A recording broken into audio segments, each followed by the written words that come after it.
হয়ে থাকে যে একটা দেশের গণতন্ত্র কতটা মজবুত, আমার কথা নয়, বড় বড় চিন্তাবিদরা বলেছেন একটা দেশের গণতন্ত্র কতটা মজবুত তা দুটো লক্ষণ থেকে বোঝা যায়।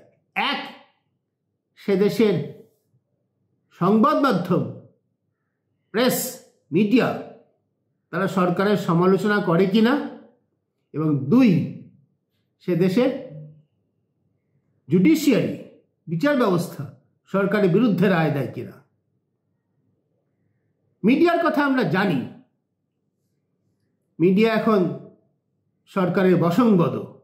বড় মিডিয়া হাউস বলতে যারা বোঝায় তারা সরকারের পদলেহী, সরকার যা বলে তারা তাই করে।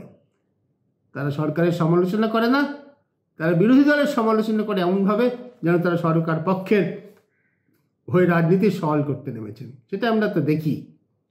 বিচার বিভাগের ক্ষেত্রেও কিন্তু দেখছি বড় বড় গুরুত্বপূর্ণ মামলায় সরকারের বিরুদ্ধে শেষ পর্যন্ত সুপ্রিম কোর্টের রায় যাচ্ছে না। ইদানিংকালে বাবরি মসজিদ মামলায় আমরা দেখেছি সরকার যা চেয়েছিল, পথ নানা চোখ মুখ কার্যত রুদ্ধ করে রেখে এমন একটা রায় দেওয়া হয়েছে যে রায় সরকারের পছন্দ।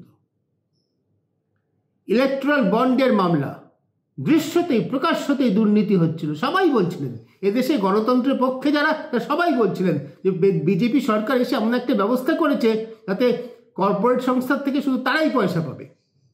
তারা পেয়েছে, তৃণমূল কংগ্রেসের মতো পশ্চিমবঙ্গের শাসক দলও পেয়েছে, অন্য দলও পেয়েছে, কিন্তু এটা দৃশ্যতেই অন্যায় ব্যবস্থা। সুপ্রিম কোর্ট বহু বছর সে ব্যবস্থা চলার পর তাকে বাতিল করেছে, কিন্তু তার থেকে সুবিধাভোগীদের কোনো শাস্তি দেয়নি। আজকে পশ্চিমবঙ্গে special intensive revision of electoral roll হচ্ছে, ভোটার তালিকার নিবিড় সার্বিক সংশোধন হচ্ছে। সে প্রসঙ্গে সিএএ, সিটিজেনশিপ অ্যামেন্ডমেন্ট অ্যাক্ট, তার কথা বারবার আসছে। এই আইনের সুযোগ নিয়ে নাগরিকত্ব কেউ গ্রহণ করবেন কি করবেন না, করলে তার সুবিধা হবে কি হবে না, অনেক কিছু চর্চা হচ্ছে। এই আইনটা যে 6 বছর আগে প্রণীত, তাকে চ্যালেঞ্জ করে মামলা সুপ্রিম কোর্টে আজকেও ঝুলে আছে, তার তো ফয়সালা হয়নি। এই আইনটা আমাদের দেশের সংবিধানের মূল ভাবনার পরিপন্থী। এই আইনটা যেটা মূলত কি বলে, মূলত বলে আমাদের প্রতিবেশী মুসলিম প্রধান দেশ থেকে অমুসলিমরা যদি ধর্মের কারণে বিতাড়িত হয়ে আসেন তাহলে তারা নাগরিকত্ব পাবেন। আমাদের দেশের কোনো আইন কোথাও নেই, সংবিধানে কোথাও নেই ধর্মের ভিত্তিতে নাগরিকের মধ্যে বিভাজন করা যায়।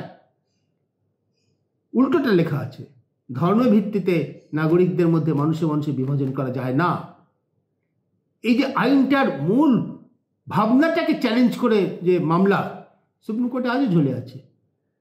জম্মু কাশ্মীরে 370 ধারার প্রয়োগ রদ করা, সে মামলা বহুদিন পরে সুপ্রিম কোর্ট যা রায় দিয়েছে তা শেষ পর্যন্ত সরকারের বিপক্ষে যায়নি, সরকারের পক্ষেই গিয়েছে। মিডিয়া সরকারের সমর্থক, দেশের শীর্ষ আদালতে সরকারের বিরুদ্ধে রায় হয় না, বড় বড় মামলায় সাধারণত রায় হয় না আমরা যা দেখছি। তারপরেও আমরা নিশ্চয়ই বলবো গণতন্ত্রের জয় হোক, কারণ প্রকৃত গণতন্ত্রই একমাত্র আমাদের বাঁচাতে পারে। আমরা আশা করব যে উদাহরণগুলো দিলাম, যে কথাগুলো বললাম, সেগুলো ব্যতিক্রম হিসেবে চিহ্নিত হয়ে থাকবে। আমাদের দেশের শীর্ষ আদালত, বিচার ব্যবস্থা যে দৃঢ় পথে তারা চলেছে, যে ঋজু পথে, যে ন্যায়নিষ্ঠ পথে তারা চলেছে স্বাধীনতার পর থেকে বহু দশক ধরে, তার বিচ্যুতি মাত্র গত কয়েক বছরের। সে দৃঢ় ঋজু ন্যায়নিষ্ঠ পথে আমাদের বিচার ব্যবস্থা চলবে এবং তার নাগরিকের সহায়ক হবে।